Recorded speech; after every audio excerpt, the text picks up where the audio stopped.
Kw'igenekerezo rya 25 ntwara ntuno mwaka, Nyeniteka Emmanuel Sinzohagera arongoye inama nkenguzamateka ari kumwe n'umutambukanyi wiwe hamwe n'abakenguzamateka batowe mu gisagara ca Bujumbura yaritavye inyigisho zatunganijwe n'urunani rw'amashengero MAC, Ministère Africain de Compassion mu rurimi rw'igifaransa, zahuje abakozi b'Imana ku cicaro gikuru c'ishengero Église du Rocher muri zone Buyenzi.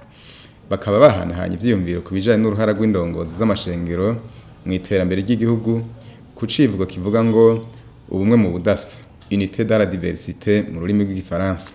Iyo nama irangiye abari bayitavye barasohoye itangazo aho bashima ibikorwa vy'iterambere leta iriko irarangura mu gihugu n'ingene inzego z'igihugu zikorera hamwe.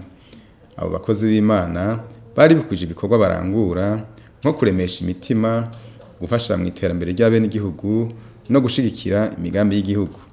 Mu budasa bwabo biyemeje kuba akarorero mu gufasha gutorera umuti amatati ari mu mashengero amwamwe.